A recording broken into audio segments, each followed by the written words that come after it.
স্বাগত নিউজ 24 সংবাদে। দর্শক সবাইকে শারদীয় শুভেচ্ছা। আপনাদের সঙ্গে আছি আমি সালেজহুর চৌধুরী। শুরুতেই জানাবো শারদীয় দুর্গাপূজার খবর।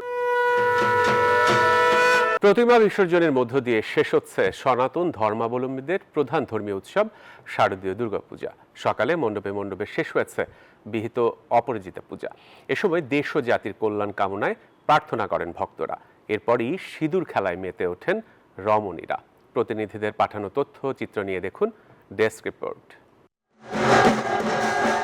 চট্টগ্রামের মণ্ডপে দুর্গা দেবীকে বিদায় জানাতে সকাল থেকে ভক্তদের ভিড়। বিহিত পূজার পর সিঁদুর খেলায় মেতে ওঠেন নারীরা। বলেন, স্বামীর মঙ্গল কামনায় দেবী দুর্গার সিঁথিতে দেয়া সিঁদুর নিজের সিঁথিতে লাগিয়ে আশীর্বাদ নিয়েছেন তারা।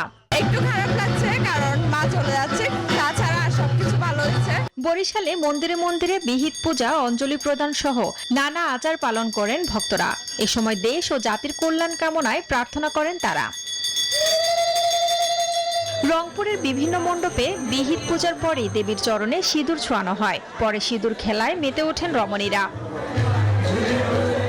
মা আসে সব আমাদের জীবনের যত দুঃখ দুর্দশা দুর্গতি দূর করে আমাদেরকে তাদের আশীর্বাদ প্রদান করে। বিদায় মুহূর্তে আমার সকলের জন্য মা যেন আমাদের শান্তি বর্ষিত করুক। একই চিত্র ছিল রাজশাহীতেও। আগামী দিনগুলো যেন রঙিন হয়ে ওঠে এই প্রত্যাশা করেন ভক্তরা। মায়ের কাছে একটাই প্রার্থনা, মা যেন সকল অশান্তিকে সঙ্গে করে নিয়ে যায়। প্রতিমা বিসর্জনের মধ্য দিয়ে শেষ হবে দুর্গাপূজার আনুষ্ঠানিকতা। Desk report, news 24। দর্শক, বিজয় দশমীর খবর জানাতে যুক্ত হচ্ছেন আমাদের সহকর্মীরা। শুরুতেই যাব চট্টগ্রামে। সেখানে আছেন আমাদের সহকর্মী আকরাম হোসেন। আকরাম, অন্যান্য জেলার মতো চট্টগ্রামেও বেলা 3টা থেকে শুরু হয়েছে বিসর্জন। তো এখন আসলে কি খবর আছে বিসর্জনের? এখানে অনেক বাচ্চা হারানো যাচ্ছে, অনেক ছেলে মেয়ে হারানো যাচ্ছে। ধন্যবাদ। হয়ে গেছে আপনারা গাড়ি থেকে নামবেন না, যে গাড়িগুলো আসতেছে। বিসর্জনের কার্যক্রম শুরু হয়েছে, এখনো কিন্তু চলমান। আপনারা গাড়ি থেকে মহিলারা নামবেন না। বিভিন্ন পুজো থেকে প্রতিমা নিয়ে এসে একই সাথে আপনারা দেখতে এবং ভক্তবৃন্দ দেবী দুর্গাকে তারা একই সাথে আগমনের সেই প্রত্যাশা বিজয় দশমীর সকাল থেকে সমস্ত শেষ করে কিন্তু এখন দিচ্ছেন। আপনার মাধ্যমে যে পুজো মণ্ডপ আছে সেই বিসর্জন দেওয়া হচ্ছে। সিটি কর্পোরেশনের যে আয়োজন করা হয়েছে এই বিসর্জনের কার্যক্রম চলছে এবং একই সাথে প্রশাসনের পক্ষ থেকে আমাদেরকে যেটি জানানো হয়েছে 4 স্তরের নিরাপত্তা ব্যবস্থা নেওয়া হয়েছে বলে জানিয়েছেন। আমরা দেখতে পেয়েছি বাংলাদেশ সেনাবাহিনী, RAB, police, BGB, Ansar, coast guard, নৌবাহিনী, ফায়ার সার্ভিস সহ আইন শৃঙ্খলা রক্ষাকারী বাহিনীরা সশস্ত্র আছেন।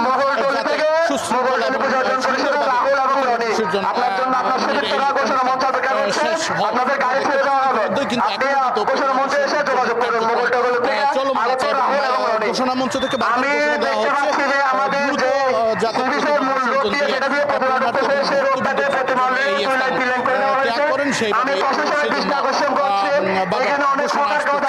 একই সাথে আমরা ভক্তবৃন্দর সাথে তারা বিদগ্ধ আছে। এখন আমার কাছে ছিল চট্টগ্রামের পতেঙ্গা থেকে সর্বশেষ অবস্থা। আমরা এখন যাব রাঙ্গামাটিতে আছে আমাদের সহকর্মী মোমো। আপনি জানাবেন রাঙ্গামাটির সর্বশেষ অবস্থা।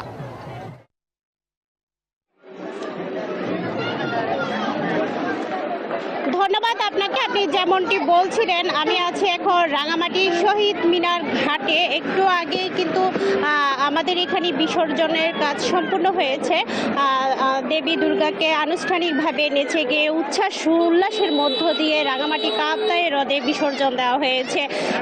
এবারে রাঙামাটিতে 41টি পূজা মণ্ডপে দুর্গাপূজার উৎসব উদযাপিত হয় এবং তারা কিন্তু এই উৎসবটাকে নানা সুন্দরভাবে আয়োজনের মধ্য দিয়ে পালন করেছে।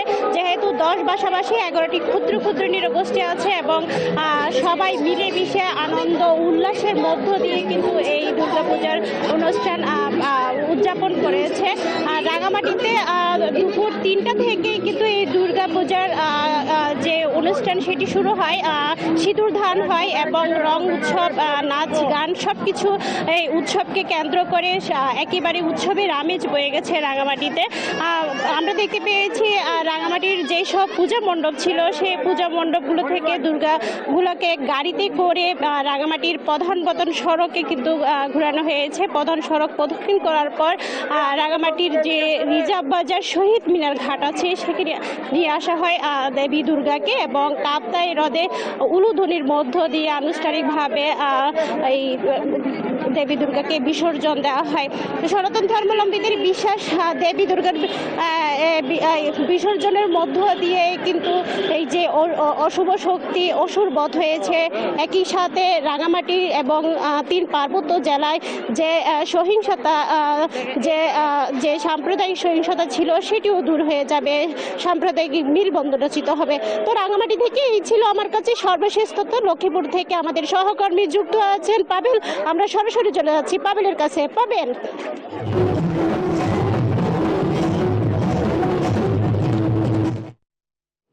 ধন্যবাদ। আপনি যেমনটি রাঙামাটির কথা বলছিলেন, আসলে লক্ষ্মীপুরে মহা ধুমধামে অঞ্জলি আরতি এবং পূজা অর্চনা শারদীয় দুর্গোৎসবের বিজয়া দশমীর মধ্য দিয়ে আর শেষ হচ্ছে বাঙালি হিন্দু সম্প্রদায়ের যে ধর্মীয় উৎসব, সেই ধর্মীয় উৎসবটি। আমরা এই মুহূর্তে রয়েছি লক্ষ্মীপুর পৌর মহাশ্মশান ঘাট মন্দিরে। এখানে একটু লক্ষ্মীপুর পৌর শহরের বিভিন্ন মণ্ডপগুলো থেকে প্রতিমা নিয়ে এখানে যে শ্মশান ঘাট রয়েছে, এই শ্মশান ঘাটে তারা প্রতিমা বিসর্জন দিয়েছেন। এখানে যে বিষাদের সুর এবং এক প্রকার আনন্দ উৎসব এবং নাচে গানে আসলে হিন্দু সম্প্রদায়ের লোকজন যে ধর্মীয় উৎসব সেটি একেবারেই পানা বন্ধ করে তুলেছেন। আমরা একটু আপনাদেরকে দেখানোর চেষ্টা করি যে নাচে গানে এখানে হিন্দু সম্প্রদায়ের লোকজন যে উৎসব পালন করছেন। 5 দিনের যে উৎসব আজকে শেষ হচ্ছে প্রতিমা বিসর্জনের মধ্যে দিয়ে। আমরা একটু দেখানোর চেষ্টা করি যে নারী পুরুষ সহ বিভিন্ন যে হিন্দু সম্প্রদায়ের লোকজন রয়েছেন তারা যে এক প্রকার উল্লাস উদযাপন করছেন, শারদীয় দুর্গা উৎসবকে তারা স্মরণীয় করে রাখার চেষ্টা করছেন। একটু তারা ভিন্নভাবে তাদের এই পূজাটাকে উদযাপন করছেন। আপনাকে আরেকটু আমরা জানিয়ে রাখি যে এখানে যে হিন্দু শাস্ত্রীয় মতে এবার যে হাতির পিঠে আগমন করেছেন তাদের যে দেবী দুর্গা এবং মানব বাহনে এটি প্রস্থান করছেন। এটি মানব বাহনের প্রস্থানে যে সমাজে আনন্দ, স্থিতিশীলতা, শান্তি ও সামষ্টিক সমৃদ্ধি বয়ে আনবে বলে যে এখানকার যে পূজার্থীরা তারা আমাদেরকে জানিয়েছেন। এবং এটি যে শাসন ব্যবস্থা, জনস্বাস্থ্য ও আইন প্রণয়ন সম্ভাবনা সতর্ক বার্তা দেয় এবং মানুষের নিজের দায়িত্ব গ্রহণের গুরুত্বকে তুলে ধরবে বলে এখানকার যে পূজার্থীরা রয়েছে তারা আমাদেরকে জানিয়েছেন। আসলে এই ছিল যে শারদীয় দুর্গা উৎসবের একেবারে শেষ সময়ে এসে আমার কাছে সবশেষ তথ্য। বিজয়া দশমী খবর জানাচ্ছিলেন আমাদের সহকর্মীরা। এদিকে টানা 4 দিনের লম্বা ছুটিতে পরিবার পরিজন ও বন্ধু বান্ধব নিয়ে সৈকতের শহর কক্সবাজারে ভিড় জমাচ্ছেন পর্যটকরা। সমুদ্রপ্রেমী যাত্রীদের চাপ সামলাতে ট্যুরিস্ট স্পেশাল নামে বিশেষ ট্রেন চালু করেছে বাংলাদেশ রেলওয়ে। এদিকে পুলিশ বলছে আগত পর্যটকদের দেওয়া হচ্ছে নিরবিচ্ছিন্ন নিরাপত্তা। কক্সবাজার থেকে ইরফানুল হাসানের প্রতিবেদনে বিস্তারিত। শারদীয় দুর্গোৎসব ও টানা ছুটিকে ঘিরে দেশের সর্ববৃহৎ সমুদ্র সৈকত কক্সবাজারে পর্যটকে মুখর সমুদ্র নগরী। নীল আকাশ, সোনালী বালু আর উত্তাল ঢেউয়ের সঙ্গে মিলেমিশে তৈরি হয়েছে উৎসব মুখর পরিবেশ। সকাল থেকে গভীর রাত পর্যন্ত লাবণী, সুগন্ধা, কলাতলি সহ বিভিন্ন পয়েন্টে ভিড় করছেন পর্যটকরা। আমার অনেক ভালো লাগতেছে, কক্সবাজারে 4 দিনের ছুটির বন্ধতে এসেছি। অনেক আমি এক্সাইটেড, এত কিছু উপভোগ করতেছি। ঢাকাতে থাকলে দেখা যায় যান্ত্রিক অবস্থা, ওগুলো তো ভালো লাগে না। একে তো ওয়ার্কিং লোড থাকে, তো সবকিছু মিলিয়ে ভালোই লাগতেছে। সৈকতের বালুকা বেলায় ঘোড়ায় চড়া, ফটোগ্রাফি ও নানা বিনোদনের আয়োজন। বিশেষ করে পরিবার পরিজন নিয়ে আসা ভ্রমণ পিপাসুরা ঢেউয়ের সাথে খুনসুটি করে কাটাচ্ছেন আনন্দ ঘন সময়। বেশি এর মধ্যে ঘোরার চেষ্টা করছি, অনেক ভালো লাগছে। আসলে খুবই ভালো লাগছে যে আসে এত লোকারণ, প্রচুর লোকের সমাগম হয়েছে, এবার খুব আনন্দ লাগতেছে। সৈকত কেন্দ্রিক ছিনতাই কিংবা যে কোনো অপরাধ কঠোর হস্তে দমনের হুঁশিয়ারি টুরিস্ট পুলিশের। সুগন্ধা পয়েন্ট এবং লাবণী পয়েন্টেও কড়া নিরাপত্তা ব্যবস্থা নিশ্চিত করা হয়েছে। কোনো অ্যাঙ্গেল থেকে কোনো ধরনের দুষ্টামি এবং হয়রানি পর্যটকরা করলে অভিযোগ পাওয়ার সাথে সাথে টুরিস্ট পুলিশ কঠোর ব্যবস্থা নেবে তাদের। সমুদ্রে অপ্রীতিকর ঘটনা এড়াতে নৌবাহিনীর 10 জন স্পেশাল ডুবুরিও কাজ করছেন সৈকতে। Desk report, news 24।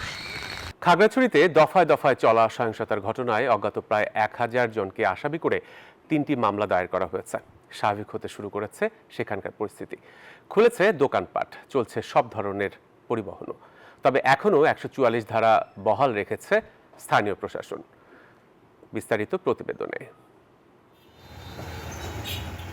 স্কুল ছাত্রী ধর্ষণের কথিত অভিযোগ ঘিরে যুগ্ম ছাত্র জনতার ব্যানারে অবরোধে হরতালে বেশ কয়েকদিন ধরে অচল ছিল খাগড়াছড়ি। তবে মঙ্গলবার রাতে প্রশাসনের আশ্বাসে কর্মসূচি স্থগিত করে তারা। ধীরে ধীরে স্বাভাবিক হচ্ছে পরিস্থিতি। যান চলাচল কতটা বন্ধ ছিল পুরোপুরি, এখন যে ছোট গাড়িগুলো যেগুলো আপনি দেখতে পাচ্ছেন, ওই যে টমটমগুলো চলতেছে, মাফাকে মাঝে মোটরসাইকেল চলতেছে। আমরা এটাতে গাইলে বাড়িতে গাইলে আজকে বাড়িতে যাচ্তেছি, একটু টুকটাক পাড়াকে হয় কিনা দেখতেছি, চেষ্টা করতেছি আমরা। মোটামুটি এখন তো ভালো দেখছি আর কি। শুরু হয়েছে সব ধরনের যান চলাচল, খুলেছে দোকানপাট। আগে ধরুন ডেলি যদি 10টা চলে, এখন 5-5টা চলতেছে, মোটামুটি স্বাভাবিক অবস্থায় আছে। যাত্রী যারা এখান থেকে গেছে এবং আসতেছে কারো কোনো সমস্যা হয়নি, ওরা নিরাপত্তার মাধ্যমে মোটামুটি জায়গায় গন্তব্যস্থানে পৌঁছে গেছে।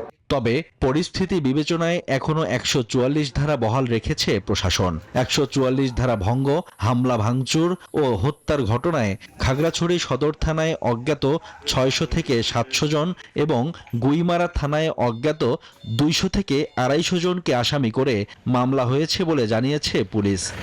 পুলিশের পক্ষ থেকে বা পুলিশ বাদে 3টা মামলা, সদর থানায় একটা মামলা হয়েছে আপনার এই যে আপনার এই যে সহিংসতা, আহত, তারপরে আপনার 144 ভায়োলেশন, আর গুইমারাতে একটা হয়েছে হত্যা মামলা হয়েছে, যে দুজন মারা গেছে, তাদের ফ্যামিলিকেও মামলা করতে রাজি হয়েছিল না, যার ফলে পুলিশ বাদে 8টা মামলা হয়েছে। দফায় দফায় ডাকা অবরোধে গত শনিবার থেকে 144 ধারা জারি করে প্রশাসন। Desk report, news 24। আর এই ছিল আজকের মতো নিউজ 24 চট্টগ্রাম প্রতিদিনের সংবাদের সাথে থাকায় সবাইকে ধন্যবাদ।